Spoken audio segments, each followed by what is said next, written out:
안녕하세요. 오늘 이 시간에는 우리 협동조합과 사회적 협동조합을 간단하게 비교해보는 시간을 가져볼까 하는데요. 제가 오늘 이제 사용자 협동조합 설립과 관련된 상담을 이제 했었습니다. 협동조합이라는 것이 이제 상법상 회사하고의 가장 큰 차이점이라고 한다면, 조합원들 이제 상호 간에 상호 부조, 그리고 공익적 목적, 지역 사회에 좀 더 공헌한다는 측면에서 이제 영리 법인이긴 하지만 상법상 회사와는 이제 차이점이 상당히 있는데요. 여기까지 말씀드리자면 시간이 좀 걸리고, 사실 저희한테 의뢰 오시는 분들도 이미 거기에 대해서는 이제 어느 정도 알고 설립 의뢰를 하시는 경우들이 많기 때문에 오늘은 대표적으로 사회적 협동조합과 비교하는 시간을 가짐으로써 간단하게 이 시간을 마무리할까 합니다. 제가 준비한 표를 보면서 이제 설명해 드리도록 하겠습니다. 일단은 아까도 말씀드렸다시피 협동조합은 우리 협동조합 기본법에 따라서 운영이 되는데 크게 두 가지 기조라고 보시면 됩니다. 사회적 협동조합과 일반 협동조합인데, 일반 협동조합도 아까 말씀드렸던 것처럼 소비자, 직장, 사용자 협동조합이 이제 나눠져 있는 형태죠. 기본적으로 영리법인입니다. 그래서 영리 활동을 할 수 있지만 사회적 협동조합은 이것보다 조금 더 강화된 공익적 측면에서 비영리법인이라 보시면 되겠습니다. 이제 비영리 사단법인적인 성격이 강하다고 보시면 되겠죠. 이제 설립을 시도지사에 신고를 하나 협동조합 기본법에 따라 이제 위임된 사항에 대해서는 관할 시군구청에서 업무를 처리하는 경우도 있고요. 그리고 이제 사회적 협동조합은 기획재정부 인가를 받아야 되는 사안입니다. 사업은 업종명 분야 제한이 없으나 여기는 언급이 안 됐는데 이제 법령 내용에 따라서 이제 보험업이라든지 금융업은 제한 업종으로 되어 있습니다.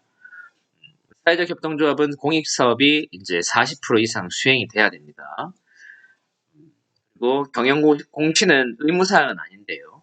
다만 조합원 수가 200명 이상 또는 출자금 납입 총액이 30억 원 이상인 경우에는 이제 의무사항이 되겠습니다. 사회적 협동조합은 당연히 공익적 목적이 있기 때문에 경영공시를 해야 되고요. 법정 적립금은 잉여금의 10% 이상 들어가야 됩니다. 이제 법정 적립금이고요. 임의 적립금은 따로 어쨌든지 할 수 있는 부분이고, 이것이 이제 출자금 납입 총액의 3배에 이를 때까지 이제 적립을 해야 된다는 규정이 있고요. 그리고 사회적 협동조합은 이것보다 조금 더 많이 잉여금이 30% 이상이 되겠습니다. 일반 협동조합은 당연히 이제 배당 가능하고, 다만 이제 사회적 협동조합은 비영리 법인이기 때문에 배당이 금지되어 있습니다. 그리고 청산 절차 또한 정관에 따라 자녀재산 처리를 하는데, 이 사회적 협동조합은 비영리 법인으로서 국고등 기속이 되고, 감독 같은 경우에 이제 관할 이제 시군구청 또는 시도지사에서 직권 또는 신고에 따른 조사, 시정 명령이 이루어지고 있고, 여기에 따라서 주요 조사 사항들이 이제 쭉 법령에도 나와 있습니다. 보통 이제 일반 협동조합 같은 경우에는 청산이나 그러니까 해산, 변경 업무들도 이제 종종 들어오고 있죠. 사회적 협동조합은 필요시 감독을 하고 기획재정부 장관이 업무 상황 등을 장부 서류 등을 검사를 합니다. 그리고 인가 요건 위반 시에는 인가가 취소될 수 있다는 특이사항이 있겠습니다.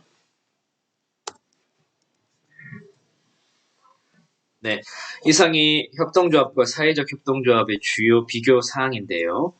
협동조합은 기본적으로 창립총회 공고를 하고 신고를 하고, 그리고 이제 신고가 완료가 되면 이제 법인 등기를 하고 사업자를 하는 그런 순서로 되고 있는데, 통상 빠르면 한 2개월에서 3개월 정도 소요 기간이 걸린다고 보시면 되겠습니다.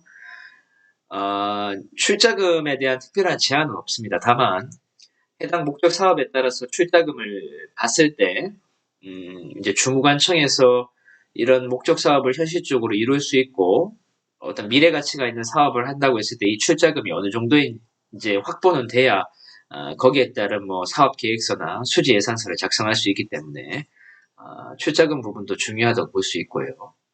그리고 발기인은 5인 이상 돼야 되고, 기본적으로 임원은 이사장 포함해서 이사 3분하고 감사 1분이 필수라고 보시면 되겠습니다. 그래서 이제 조합원까지 포함한 보통 최소 5인 이상은 돼야지 이제 협동조합 설립이 가능하다고 보시면 되겠습니다. 저희 지역에도 5인 이상 협동조합이 많긴 한데, 다만 이제 이러한 협동조합이 운영 실태라든지 운영에 있어서의 진정성, 이런 부분들을 종합적으로 검토를 해서 수리가 이루어지기 때문에 이런 부분도 이제 고려를 하고 진행을 해야 될 것 같습니다. 오늘 이 시간은 여기까지 하도록 하겠습니다. 협동조합과 관련된 우리 뭐 순천, 여수, 광양, 보성, 광주, 목포 등 전라도 지역 의뢰인분께서 궁금하신 사항 있으면 연락 주시면 저희가 아는 범위에서 상담해 드리도록 하겠습니다. 시청해 주셔서 감사합니다.